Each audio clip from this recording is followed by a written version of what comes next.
Assalamualaikum warahmatullahi wabarakatuh. Perkenalkan, saya Kroismin Nisa dari program Studi Pendidikan Bahasa dan Sastra Indonesia.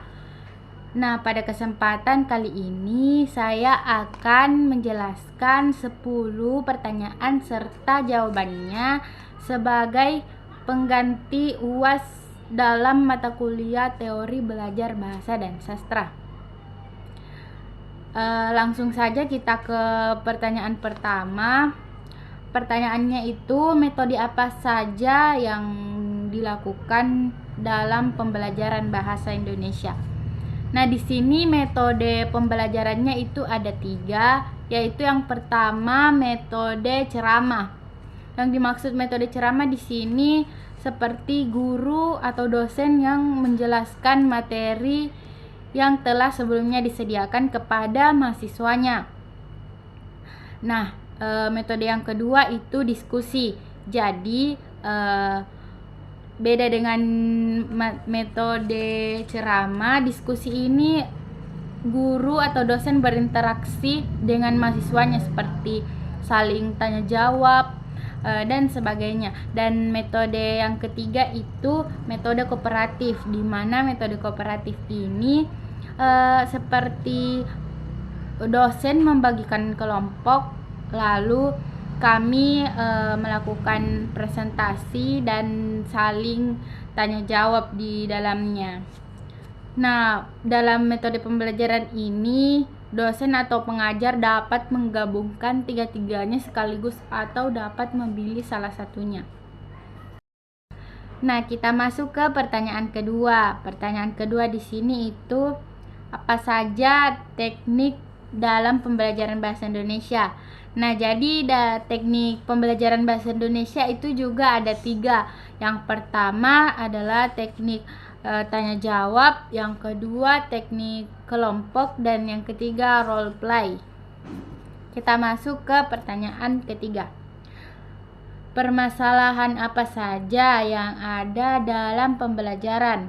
Nah, permasalahan dalam pembelajaran di sini juga ada 3. Yang pertama, ketidaksesuaian antara karakter guru dan mahasiswa. Yang kedua, keterbatasan sarana dan prasarana di sekolah atau antar guru dan mahasiswa. Dan yang ketiga adalah permasalahan konseptual guru. Kita masuk ke pertanyaan keempat. Pertanyaannya itu, tujuan strategi belajar peserta didik. Nah, kalau tujuannya juga di sini ada 3, yaitu yang pertama, membantu peserta didik dalam menentukan cara belajar yang efektif bagi dirinya sendiri. Nah, yang kedua itu mendorong pengelolaan waktu yang tepat. Jadi kita bisa lebih memanajemenkan waktu yang baik. Dan yang ketiga, memaksimalkan daya ingat terhadap materi. Nah, kita masuk ke pertanyaan kelima. Pertanyaan kelima itu, jelaskan pengertian wacana. Nah, jadi wacana adalah satuan bahasa yang utuh yang digunakan untuk menyampaikan pikiran, ide, atau informasi baik secara lisan maupun tulisan. Nah, kita masuk ke pertanyaan ke-6, yaitu apa yang dimaksud dengan bahasa yang santun. Nah, jadi bahasa yang santun adalah bahasa yang tidak hanya memperhatikan benar atau tidaknya kalimat, tetapi memperhatikan juga struktur dan norma-norma yang berlaku. Nah, kita masuk ke pertanyaan ke-7, yaitu sebutkan fungsi komunikatif bahasa. Nah, komunikatif bahasa di sini ada 3, fungsi informatif, fungsi transaksional, dan fungsi internasional. Nah, fungsi informatif itu adalah fungsi yang menginformasikan kepada pembaca atau pendengar. Nah, fungsi transaksional adalah fungsi yang mengadakan hubungan antara antara seseorang dengan orang lain. Nah, yang terakhir itu fungsi interaksional.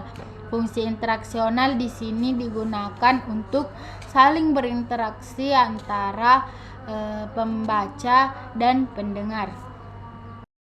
Nah, kita masuk ke pertanyaan ke-8, yaitu apa yang dimaksud CTL.